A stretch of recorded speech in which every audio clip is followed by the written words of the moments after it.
نحمدہ ونصلی علی رسولہ الکریم اما بعد فاعوذ باللہ من الشیطان الرجیم بسم اللہ الرحمن الرحیم اللہم صلی علی سیدنا محمد النبی الامی وعلی آلہ وبارک وسلم۔ شروع اللہ کے نام سے جو بڑا مہربان اور نہایت رحم کرنے والا ہے۔ بیس قرآنی وظائف کی طرف سے ہمارے تمام بہن بھائیوں کو السلام علیکم ورحمۃ اللہ وبرکاتہ۔ انسان کی زندگی کا مقصد کیا ہے کہ اللہ رب العزت نے انسان کو جب یہ زندگی دی ہے تو اس کو غنیمت جانتے ہوئے اس زندگی کی قدر کرے، اس زندگی کو فضول اور لغو چیزوں میں ضائع نہ کرے بلکہ اپنے وقت کو قیمتی بنائے، جتنا ہو سکے نیک کام کرے،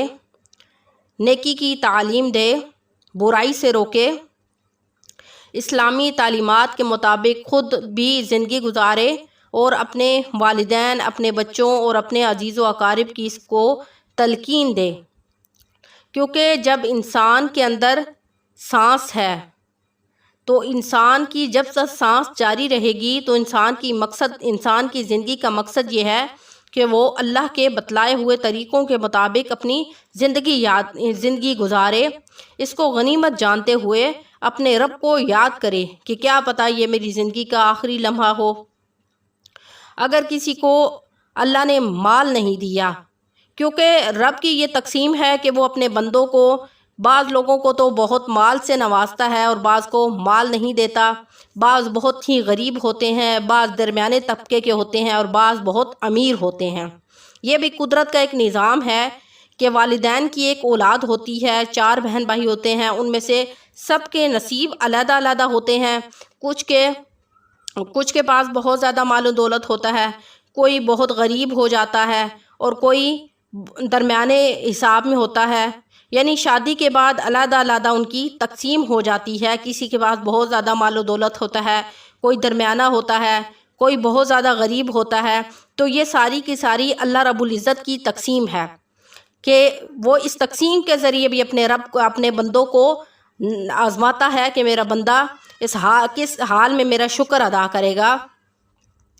تو تب بھی کیونکہ انسان کو چاہیے کہ وہ اپنے رب کا شکر ادا کرے، اگر اللہ رب العزت نے اس کو مال و دولت دیا ہے تو وہ اس کی ناقدری نہ کرے بلکہ کیا کرے کہ اس کے غریبوں اور مسکینوں میں اور اللہ کی راہ میں خرچ کرے، جتنا ہو سکے نیک کاموں میں سبقت لے جائے۔ اگر کسی کے پاس مال و دولت ہے تو وہ اپنے رب کا شکر ادا کرے، اسے غلط کاموں میں خرچ نہ کرے، اس کو فضول خرچ نہ کرے۔ اکثر دنیا میں جن لوگوں کے پاس مال و دولت ہوتا ہے، اور بعض لوگ ایسے ہوتے ہیں جن کے پاس مال و دولت ہوتا ہے، وہ نیک لوگ ہوتے ہیں جن کو اللہ اور اس کے رسول کی اور اللہ کے بتلائے ہوئے طریقوں کی پہچان ہوتی ہے، وہ اپنے مال و دولت کو فضول خرچ نہیں کرتے، عیش و عشرت میں خرچ نہیں کرتے بلکہ وہ اللہ کے نیک کاموں میں خرچ کرتے ہیں، اور ان کو اس چیز کی خبر ہوتی ہے کہ جو اللہ نے ہمیں مال دیا ہے، ہمیں مرنے کے بعد اس کا جواب دینا ہے کہ ہم نے یہ کہاں سے کمایا اور کہاں پر خرچ کیا۔ اکثر دنیا میں جن لوگوں کے پاس مال ہوتا ہے وہ دنیا کے عیش و عشرت میں پڑھ کر آخرت کو بھول جاتے ہیں، اور وہ سمجھتے ہیں کہ یہ دنیا کی زینت ہی سب کچھ ہے اور دنیا کا مال و دولت ہی سب کچھ ہے، اور وہ دنیا کی زیب و زینت اور آسائشوں میں ایسے گم ہو جاتے ہیں کہ وہ اس مال کی ناقدری کرتے ہوئے اس مال کو حرام کاموں میں استعمال کرنا شروع کر دیتے ہیں۔ جیسا کہ آپ کو پتہ ہے کہ بعض لوگ ایسے ہوتے ہیں جو شراب پینا شروع کر دیتے ہیں بہت زیادہ، جب ان کے پاس مال آ جاتا ہے، دولت آ جاتی ہے، ان سے سنبھالی نہیں جاتی۔ اور یہ کون لوگ ایسا کام کرتے ہیں جن کو اللہ اور اس کے رسول اور اس کے بتلائے ہوئے طریقوں کا پتہ نہیں ہوتا، ان کو اللہ کا ڈر خوف نہیں ہوتا، تو وہ کیا کرتے ہیں کہ اس مال کو حرام کاموں میں استعمال کرنا شروع کر دیتے ہیں۔ ورنہ اگر ان کے اندر اللہ کا خوف ہو تو وہ اس مال کو اللہ کے نیک لوگوں اور اللہ کے مسکینوں اور غریبوں میں اور غریب اور غربا میں ان مال و دولت کو استعمال کریں اور غریبوں کی مدد کریں اور مسجد بنوا دیں یا نیک کاموں میں خرچ کریں، اور بعض اوقات بہت زیادہ دولت بھی انسان کو اپنے رب سے دور کر دیتی ہے۔ انسان ہر حرام کام کو حلال سمجھ کر کرنا شروع کر دیتا ہے، اور اس مال کی وجہ سے اس کے اندر غرور اور تکبر آ جاتا ہے، اور وہ اس مال کو اپنی طاقت اور پاور سمجھنا شروع ہو جاتا ہے، اور کمزوروں کے ساتھ ظلم اور زیادتی کرنا شروع ہو جاتا ہے۔ اللہ سے دعا ہے کہ اللہ رب العزت ہمیں ان تمام برے کاموں سے بچائے، اور جو شخص زندگی میں ان اعمال کو کرنا شروع ہو جاتا ہے، اللہ رب العزت اس کو دولت سے مالا مال کر دیتا ہے۔ حدیث مبارکہ میں آپ صلی اللہ علیہ وسلم نے 4 چیزوں کا ذکر کیا۔ جس شخص نے ان 4 چیزوں کو اپنا لیا، دنیا میں اس کے وارے نیارے ہو گئے۔ حضرت ابن عباس رضی اللہ تعالیٰ عنہ سے روایت ہے کہ نبی کریم صلی اللہ علیہ وسلم نے فرمایا کہ جس شخص کو 4 چیزیں عطا کی گئیں تو اسے دنیا اور آخرت کی بھلائی مل گئی: شکر کرنے والا دل، ذکر کرنے والی زبان، مصیبت پر صبر کرنے والا، اور ایسی بیوی جو اپنے نفس میں اور اپنے خاوند کے مال میں زیادتی کی خواہش نہ رکھتی ہو۔ تو اس حدیث مبارکہ میں آپ صلی اللہ علیہ وسلم نے 4 نعمتوں کا ذکر کیا۔ اگر انسان کو یہ نعمتیں مل جائیں تو گویا اسے دنیا اور آخرت کی ہر بھلائی مل گئی۔ تو کون سی 4 چیزیں ہیں؟ سب سے پہلی چیز شکر گزاری، دوسری چیز ذکر الہی، تیسری چیز بدنی تکلیف پر صبر کرنا، چوتھی چیز صالحہ بیوی۔ تو پہلی کیا چیز ہے؟ شکر گزاری۔ ان میں پہلی چیز شکر گزاری سے معمور دل ہے، یعنی شکر کے متعلق اللہ رب العزت کا فرمان ہے، اگر تم میرا شکر ادا کرو گے تو میں تم پر اپنی نعمتیں بڑھا دوں گا۔ یعنی جو بھی تم پر دنیا میں مصیبتیں اور تکلیفیں آتی ہیں، اگر تم اس پر شکر ادا کرو گے تو اللہ تعالیٰ تم پر اپنی دنیا کی نعمتوں سے مالا مال کر دے گا، اور ہمارے لیے رزق کے دروازے کھول دے گا، ہر قسم کی کمی کو دور کر دے گا، لوگوں کی نظر میں ہماری عزت کو بڑھا دے گا۔ اور پھر آگے شکر کے بھی 3 درجے ہیں۔ سب سے پہلا درجہ قلبی شکر کا ہے، یعنی ہم دل سے اللہ تعالیٰ کا شکر ادا کریں، جو بھی ہم اپنی نعمت دیکھیں اس میں اللہ رب العزت کا شکر ادا کریں، یعنی دل میں اللہ کی نعمتوں کا احساس ہو۔ یعنی ہم کوئی بھی فروٹ کھائیں، کوئی بھی ہم اگر نعمت اللہ کی دیکھیں، کھانا کھائیں، کپڑے پہنیں، کوئی بھی کوئی کام کریں تو ہم اس نعمت کا شکر ادا کریں، ہمیں اس نعمت کا احساس ہو۔ دوسرا درجہ لسانی شکر کا ہے، یعنی زبان پر ہر وقت اللہ کی حمد و ثنا جاری ہو، یعنی ہم جب بھی کوئی کام کرنے لگے ہم الحمدللہ، جیسے سبحان اللہ، اللہ اکبر، یعنی اللہ کی نعمتوں کا ہم زبان سے ہر وقت شکر ادا کریں۔ کھانا کھاتے ہوئے ہم الحمدللہ بولیں، یا ہم کوئی بھی چیز دیکھیں تو ہم اس پر اپنے رب کی تعریف کریں، تو یہ لسانی شکر ہوگا۔ اور اسی طرح تیسرا درجہ عملی شکر کا ہے، یعنی اللہ کا احسان مند ہونے کے بعد اعمال میں اللہ کی اطاعت کا اظہار ہو، یعنی ہم ایسے نیک اعمال کریں کہ گویا ہم یہ جو نیک اعمال کر رہے ہیں یہ اپنے رب کی اطاعت کر رہے ہیں، اللہ کی اطاعت کے مطابق ہم نیک اعمال کریں۔ اور دوسری چیز کیا ہے؟ ذکر الہی۔ تو دوسری بات کا جو حدیث مبارکہ میں ذکر کیا گیا ہے وہ ہے اللہ تعالیٰ کا ذکر کرنے والی زبان، جیسا کہ قرآن مجید میں آتا ہے وَتُسَبِّحُوهُ بُكْرَةً وَأَصِيلًا، یعنی تم صبح اور شام کو اپنے رب کی تسبیح بیان کرو، کہ اے ایمان والو اللہ تعالیٰ کا ذکر کثرت کے ساتھ کرو، صبح اور شام اس کی تسبیح بیان کرو۔ تو شکر کی طرح ذکر کی بھی